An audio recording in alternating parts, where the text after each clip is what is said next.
하셨으면 아멘. 교독하겠습니다. 하나님과 주 예수 그리스도의 종 야고보는 흩어져 있는 12지파에게 문안하노라. 내 형제들아, 너희가 여러 가지 시험을 당하거든 온전히 기쁘게 여기라. 이는 너희 믿음의 시련이 인내를 만들어내는 줄 너희가 알리라.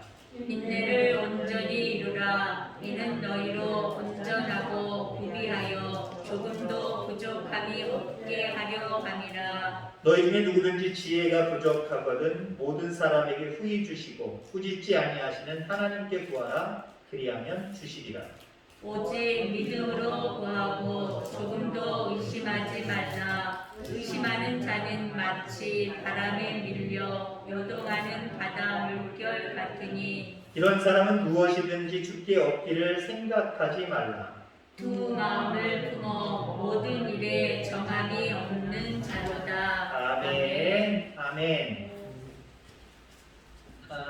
앞서서 말씀드린 것처럼 오늘부터 약 한 3달, 4달 어떻게 될지 모르겠습니다만 3, 4달 정도 이 야고보서를 통해서 함께 은혜를 나누고자 합니다. 그렇지 않아도 수년 전부터 이 한국 기독교가 많은 일반 사람들에게 인기라고 표현하면 이상하지만 인기를 이어가고 있어요. 우리가 흔히 우리나라 단어의 앞부분에 대자를 붙이면 속된 말들이 많이 되죠. 때로는 욕이 되기도 하고. 그래서 우리 기독교를 싫어하는 많은 사람들이 개독교라고 얘기하기까지 합니다. 앞에 개자, 기자를 개자로 바꿔서 개독교다. 이거 누구 책임일까요? 물론 우리가 믿는 믿음, 그리스도인들, 예수님이 그랬던 것처럼 이유 없이 핍박당하고 고난당할 수 있어요. 그게 어쩌면 당연할 수도 있어요. 그런데 오늘 요즘날 세계 관광복국이든지 우리나라의 현실을 바라볼 때에 기독교를 개독교라고 이야기하는 건 누구 책임입니까? 교회 책임입니다. 특별히 한 1년 이상 지금 코로나 시대 속에 살아가고 있잖아요. 신앙을 가장한 잘못된 신학을 가진 사람들 몇 사람, 극소수의 사람들 때문에, 극소수의 교회, 극소수의 때로는 목사들 때문에 정말 기독교가 욕을 먹고 있습니다. 자, 그런데 이것은 우리가 믿는 신앙과 삶이 분리되었기 때문이다라고 보시면 돼요. 더 듣기 좋은 말로, 알기 쉬운 말로 이야기하면 우리가 말하는 대로 살아가고, 우리가 믿는 대로 살아가고, 우리가 표현하는 대로 살아가고, 우리가 기도하는 대로 살아가기만 하면 그 사람들이 왜 개독교라고 얘기하겠어요? 왜 기독교를 욕하겠어요? 우리 그리스도인들이 믿음으로 하면서 교회 안에서, 교회 바깥에서 삶이 너무 다르기 때문에 그래요. 상이하기 때문에 그래요. 우리 사랑해. 많은 사람들이 이웃들을 사랑해. 사랑하면 좀 절제할 줄도 알아야 되잖아요. 절제하지 못해서 코로나 시대 속에서 많은 사람들에게 원흉이 되고 있잖아요. 비판의 원흉이 되고 있잖아요. 손가락질의 원흉이 되고 있잖아요. 자, 이런 모습을 보면서 우리는 진짜 믿음이 도대체 뭘까라고 하는, 정말 우리가 우리 자신을 스스로 돌아볼 수 있는 질문을 던질 필요가 있습니다.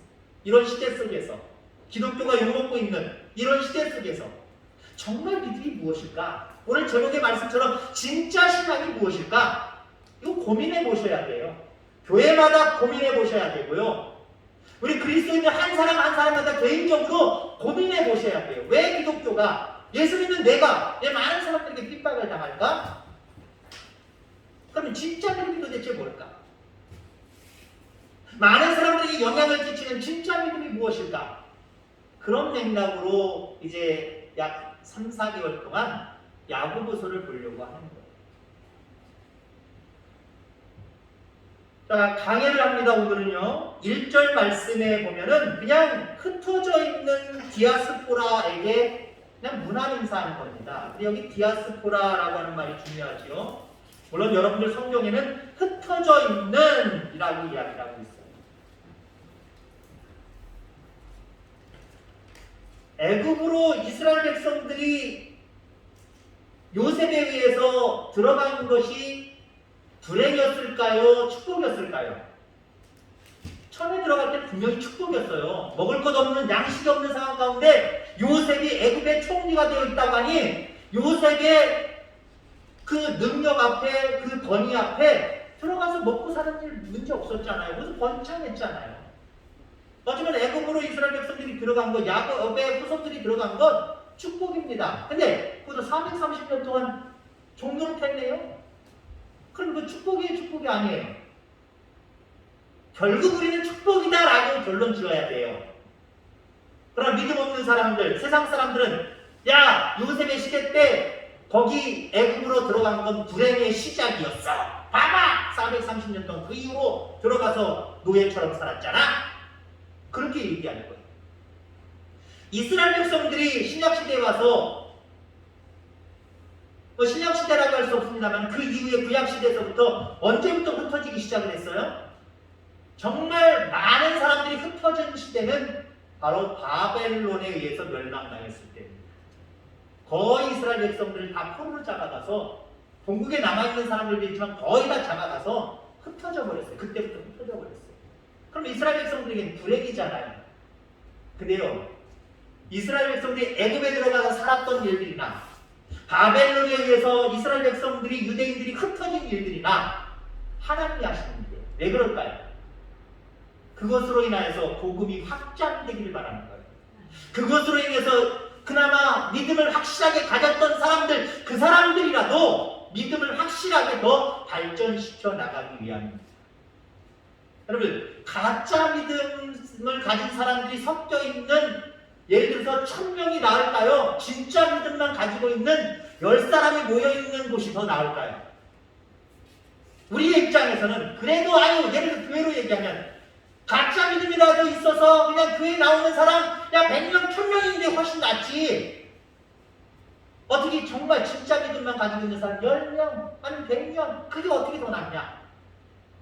10명보다 100명이 낫고 100명보다는 1000명이 낫지. 아마 이렇게 얘기할 수도 있어요. 여러분, 그런데 교회의 부흥은요, 진짜 믿음을 소유한 몇 사람에 의해서 부흥할 수 있다는 거예요. 하나님 그 몇 사람을 찾으시는 거예요. 때로 그 몇 사람을 위해서 교회가 시련을 당하고 어려움을 당하게 하기도 한다는 거예요. 왜 하나님이 코로나로 이렇게 교회들마다 말 그대로 대독교라고 욕을 먹고 많은 안티 그리스도인들을 통해서 교회가 지금 멍들어가고 있잖아요. 숫자적으로 줄어들고 가고 있어요. 교회도 숫자적으로 줄어들고 가고 있고요. 교인들도 지금 정말 감소세에 들어섰습니다. 왜 그럴까요? 딱 하나예요. 하나님이 그 무리들 중에, 많은 무리들 중에 진짜 믿음의 사람들을 선별하시기 위한 거고요. 진짜 믿음의 세계로 이끌어 가시기 위함을 기억하기를 주의 이름으로 축원합니다. 자, 그래서 이렇게 흩어져 있는 유대인들에게 지금 야고보가 지금 인사하면서 1절에 시작을 하고 있고요. 2절에 아예 본론으로 금방 들어가 버렸습니다. 내 형제들아, 너희가 여러 가지 시험을 당하거든 온전히 기쁘게 여겨라. 시련이라고 할 수 있죠. 고난이라고 할 수 있습니다. 여러분, 고난, 시련, 이것과 어떻게 기쁨이 같이 매치가 됩니까? 안 어울리는 단어예요. 고난이 없어야 기쁨가 아닙니까, 여러분들? 고난이 함께 있는데 어떻게 기뻐할 수 있어요? 기뻐할 수 없어요.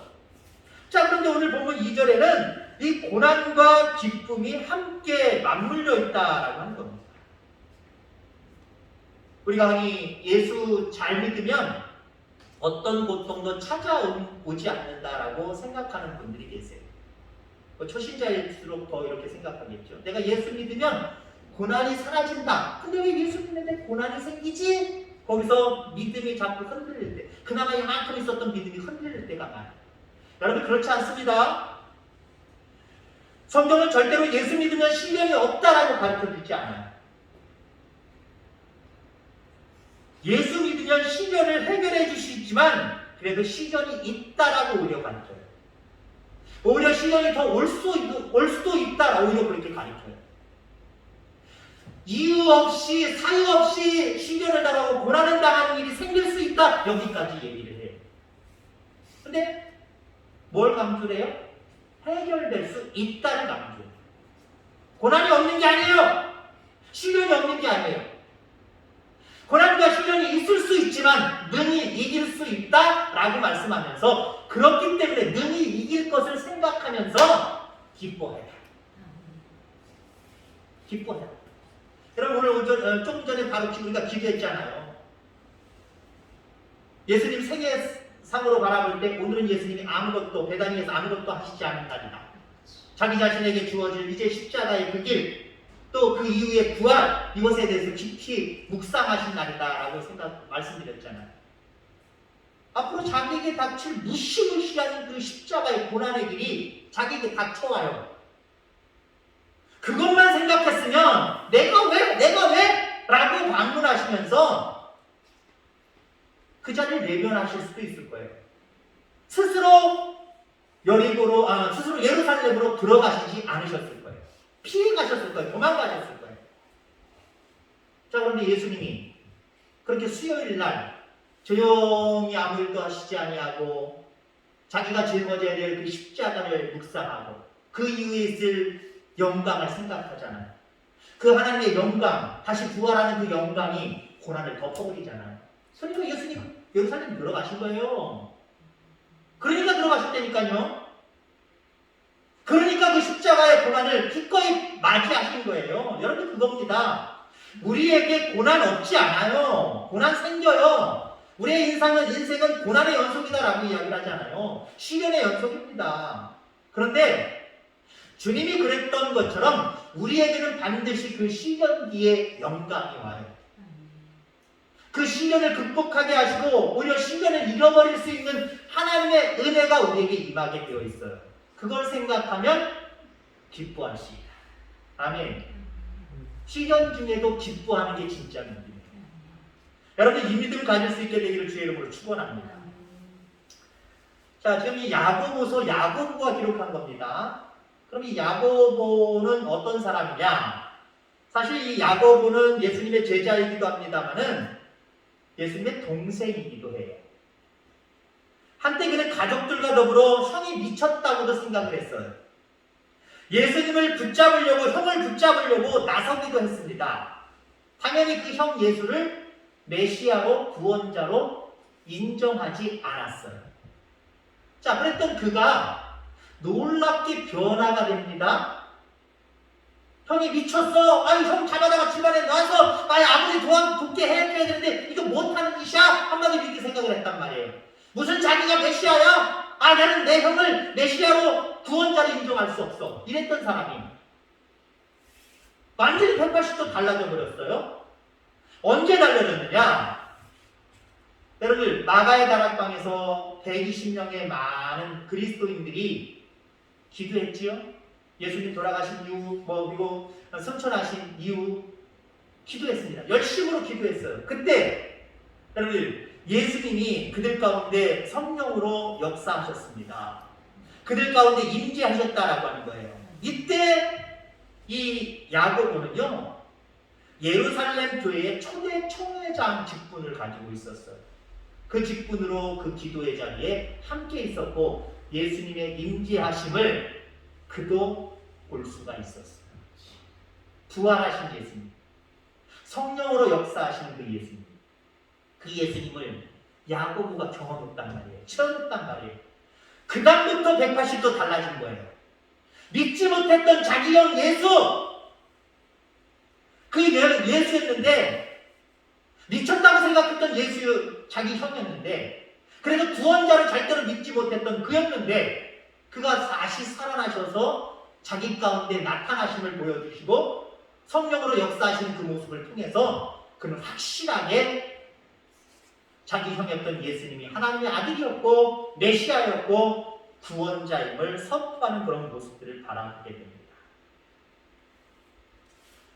여러분 그렇습니다. 부활하신 예수님을 만나면요 여러분 우리는 시련 중에도 기뻐할 수 있어요. 참된 이런 부활의 기쁨, 부활의 믿음이 여러분들 가운데도 함께하기를 주의 이름으로 축원합니다. 얼굴에 털먼지를 덮어쓴 예수 형님, 예수님의 아버지를 도와서 목수일 했잖아요. 나무 자르고 나무 뭐라 그래요, 대패질하고 이렇게 하다 보면 뚝딱뚝딱하면 얼마나 그 나무 분진이 많이 날아다닙니까? 그렇게 뒤집어 쓰고 일하면서도 어려운 가운데도 짜증 한 번 안 내고 신경질 한 번 안 냈던 그 형. 야, 형이 어쩌면 저럴까? 나는 그냥 조금만 짜증나도 뭐 그래도 왜 내가 왜 이걸 해야 되나? 라고 생각하면서 아버지한테 짜증내고 형한테도 짜증내는데 야곱 입장에서는 형은 한 번도 짜증내지도 않고 신경질 내지도 않고 부모님 말씀 잘 듣고 섬겨갔던 그 모습, 그러면서 항상 얼굴에는 기쁨이 넘쳤던 그 모습, 사실 이해가 안 됐어요. 이해가 안 됐는데 나중에 자기도 부활하신 그 예수님을 만나고 체험한 다음부터는 우리 예수님이 왜 저 십자가 앞에서도 저렇게 행복해하고 기뻐했는지 이제 알았다. 그 비결을 아는 거예요. 그러면서 이 흩어져 있는 많은 유대인들에게 너희도 시련 중에 기뻐해라 라고 말씀하고 있는, 선포하고 있는. 여러분 그렇습니다. 진짜 믿음은요, 시련이 닥치면 알아. 진짜 믿음이었는지 아니었는지, 작은 믿음이었는지 큰 믿음이었는지 여러분의 삶 가운데 시련이 닥칠 때 그게 보여지게 되어 있다니까요. 진짜 믿음을 가진 사람, 큰 믿음을 가진 사람은요, 시련이 와도 쉽게 얼굴이 찡그러지지 않아요. 물론 불평불만 할 수도 있어요. 그러나 금방 잊어버려요.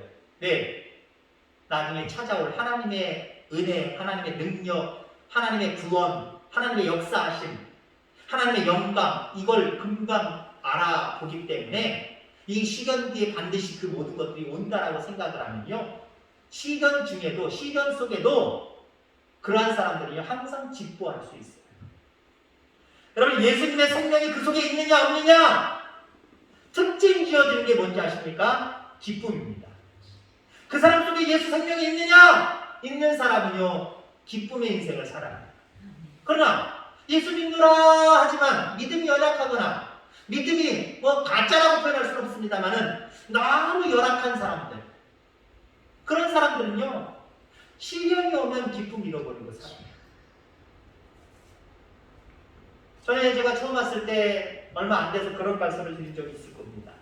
여러분들의 얼굴은 전도지입니다. 그렇습니다. 여러분들의 얼굴은요, 표정은요, 전도지예요. 살아있는 전도지예요. 전도지를 수백 장, 수천 장 만들어서 나눠주는 것보다요, 가장 확실한 것은요, 내 가족들, 내 자녀들 앞에서, 내 이웃들 앞에서 어떠한 상황 속에서도 밝게 희망을 가지고 웃으며 기뻐함으로 살아가는 것. 그들이 처음엔 이해 못할 거예요. 마치 야고보가 자기 형 예수님을 이해 못했던 것처럼. 아니, 예수 형은 왜 저렇게 힘들고 어렵고 짜증나는 일을 앞에서도 항상 그렇게 기뻐하고 살아가지? 이해가 안 됐거든요. 근데 자기가 예수 생명이 들어가고 예수님을 체험하고 보니까 시련 중에 기뻐한다라고 하는 게 이런 거구나. 그는 깨달았어요. 항상 기쁨으로 살아가는 저와 여러분들 다 되기를 주의 이름으로 축원합니다. 3절 4절 말씀해 보니까 이는 너희 믿음의 시련이 인내를 만들어내는 줄 너희가 아니라 인내를 온전히 이루라. 이는 너희로 온전하고 구비하여 조금도 부족함이 없게 하여 함이라 라고 말씀을 하고 있습니다. 사실 시련 자체, 시험, 고난 이 자체는요, 기쁜 것이 아니에요. 그렇잖아요. 본질은 우리가 잘 알아야 돼요. 그게 기쁜 건 아니에요. 오히려 슬픈 거예요. 짜증나는 거예요. 기분 나쁘게 하는 거예요. 고통스럽게 만드는 거예요. 하지만 하나님은 시련을 사용하셔서 3절 4절에 보니까 우리를 온전하고 구비하여 조금도 부족함이 없도록 만드신다. 그렇게 인도하신다. 그러니까 시련이 하나님의 입장에서 보면 하나님의 사람들을 더 온전하게 만드시는 도구가 되는 거예요. 여러분, 그렇게 바라보면 시련이 그렇게 기분 나쁘지 않아요. 시련이 그렇게 나쁜 것만은 아니에요. 왜? 하나님이 나를 더 온전한 사람이 될 수 있도록 그렇게 만드시도록 고난이라는 것을 내 앞에 두셔서 지금 작업하고 계십니다. 이렇게 생각하면요, 시련 자체도 기분 나쁜 게 아니라 오히려 기쁨으로 받아들여야 됩니다. 자, 그럼 어떻게 하면 그 시련을 잘 통과할 수 있을 것이냐? 3절의 말씀에 보니까 이는 너희 믿음의 시련이라고 이야기를 합니다. 시련은 믿음의 시험이다라고 이야기하고 있어요. 시련을 겪고 있는 동안에 우리는 신앙 시험을 치는 겁니다. 믿음의 시험. 여러분 앞에 시련이 있고 고통이 있고 고난이 있으면 하나님이 나의 믿음이 진짜인지 아닌지 시험하시려고 하는 거구나 생각하시면 돼요. 그래서 그 시험에 잘 통과할 수 있게 되기를 간절히 소망합니다. 그리고 다이아몬드를 검사하는 방법이 있어요. 물론 뭐 전문적으로 기계를 가져다 대고 전문가가 보면 가장 바람직하겠지요. 그런데 흔히 그냥 전문 지식도 없지만 이게 진짜인지 가짜인지 점검할 수 있는 아주 쉬운 방법이 있단 말이에요. 그게 입김 방법입니다. 입김. 다시 말해서 그 다이아몬드가 조그만 게 있다고 한다면요, 다이아몬드의 입김을 하고 부는 거예요. 자, 그러면 진짜 다이아몬드는요, 입김이 잘 서리지 않는답니다. 잠깐 서릴지라도 금방 사라진답니다. 근데 가짜 다이아몬드는요, 입김을 보면은 금방 입김이 생기고요, 잘 사라지지 않는데. 그래서 쉽게 누구나 선별할 수 있는 방법이 그 입김 방법이다라고 하는 거죠. 여러분, 하나님은 때로는 우리들에게 우리의 믿음을 시험하시기 위해서 진짜인지 가짜인지 큰 믿음인지 작은 믿음인지 시험하기 위해서 우리에게도 입김 테스트를 하세요. 그 입김이 뭐예요? 시련이에요. 시련. 우리에게 시련을 하고 두시는 거예요. 우리 앞에 시련을 가져다 놓으시는 거예요. 그럼 여러분 그때 어떻게 해야 됩니까? 여러분들 진짜 믿음을 소유한 사람들이라고 한다면 쉽게 입김이 서려 있으면 안 돼요. 여러분 생각해 보세요. 저는 처음에 이 마스크 쓰면서 참 불편했던 것이 있어요. 지금 이제 요령이 좀 생기고 나름대로 노하우가 생기니까 좀 안 그렇습니다만은 자꾸 말씀을 하고 찬양을 하다 보면 요 사이로 입김이 나와가지고 안경을 뿌옇게 만드는 거예요. 찬송할 때 찬송하도 때로는 잘 안 보일 때도 있고요. 설교하다가 입김이 확 안경에 서리면 설교 원고를 가로가다 볼 때에 원고가 눈에 안 들어올 때가 있어요. 불편하더라고요. 또 운전하다가 입김이 갑자기 쑥 나와서 운전할 때 물론 다른 사람이 있을 때 마스크 쓰고 가족이 있을 때는 안 씁니다만은 끼고 있을 때 입김이 서르면요 운전하는 데 참 장애가 많잖아요. 위험하기도 하잖아요. 여러분들, 그러니까 입김이 오래 서려 있다 불편합니다. 시야가 일단 가려져요. 시야가 가려지고 어때요? 답답해서 아무것도 못하는 거예요. 마찬가지입니다.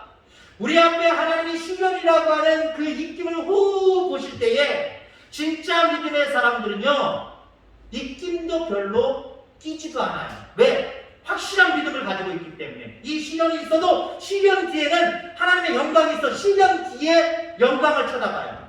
하나님의 해결하심을 지켜봐요. 그러니까 입김이 있으면 안 보이는 건데 입김이 사라진다는 거죠. 금방 사라진다는 거죠. 금방 사라지면 또 사라지는 실질적인 사라짐은 아니지만 머릿속에서 생각 속에서 마음 속에서 나의 앞에 이런 시련이 있어도 우습게 여기는 거예요. 그것이 바로 입김이 안 생기는 방법이죠. 금방 없어지는 방법이죠. 그래서 하나님이 하시는 일들을 바라보니까 입김이 싹 사라지는 거예요. 그게 진짜 믿음이라니까요. 근데 믿음을 가졌다라고 생각을 했는데 하나님이 후 하고 시련에 시험을 우리에게 허락하시면 그것으로 인해서 어머나 내가 예수 잘 믿으려고 했는데 나 예수 잘 믿었는데 내 앞에 왜 이런 일들이 생겨? 하고 그 뒤에 해결하시는 하나님의 영광은 보이지 않고 그냥 입김만 서 있는 거, 시련만 보이는 거. 어떻게 하면 좋아? 큰일 났네. 아니 예수 잘 믿어도 소용없네. 예수 믿어도 소용없네. 그 시련 앞에서 그냥 불복당하는 거예요. 여러분 그렇습니다. 시련은 믿음의 시련입니다. 그냥 시련이라고 예수님이 말씀하시지 않고 야고보도 그렇게 말씀하고 있지 않아요. 여러분에게 주어진 시련은요, 그냥 시련이 아니라 믿음의 시련이에요. 그러니까 좋은 거예요, 우리에게는요. 그 믿음의 시련을 통과하지 못하는 사람들에게는 오히려 고난일 수 있고 기분 나쁜 거일 수 있고 자기에게 마이너스가 되는 부분일 수도 있겠지만 믿음의 시련인 줄 알고 하나님의 능력을 더 의지하여 그 모든 시련을 이겨내는 사람들에게는요, 결국 그 시련은 나중에 보면 내게 유익했던 거예요. 나를 더 온전하게 했던 도구였던 거예요. 하나님의 특별한 도구였던 거예요. 그래야 진짜 믿음입니다. 이 믿음 가지고 살아가는 저와 여러분들 다 되기를 주의 이름으로 축원합니다. 하나님께서 시련을 통해서 나를 더 키우시는 겁니다. 더 깨끗하게 하시는 겁니다. 더 넓게 하시고 영육간의 복을 우리에게 허락하시는 겁니다. 자, 그렇기 때문에 여러분들 그런 시련 중에 기뻐하는 참된 믿음, 참된 신앙을 여러분들 가지시게 되기를 주의 이름으로 축원합니다. 시련의 연속이라고 할 수 있는 그런 인생의 삶을 여러분들 살아가고 있을 겁니다. 계속해서 시련을 오지. 계속해서 하나 통과하면 좀 잠잠해질까 하면 또 시련, 또 시련. 시련의 연속이에요. 그러나 여러분들 이 시련 속에서도 진짜 믿음을 가진 여러분들이라고 한다면 그 시련을 극복하실 수 있는 믿음을 여러분 가지게 될 줄 믿습니다. 결국 그래서 그 시련이 내게 유익이었다 여러분들께 선포할 수 있는 그런 은혜와 축복이 있게 되기를 주의 이름으로 축원합니다. 기도하겠습니다. 하나님 아버지 감사합니다.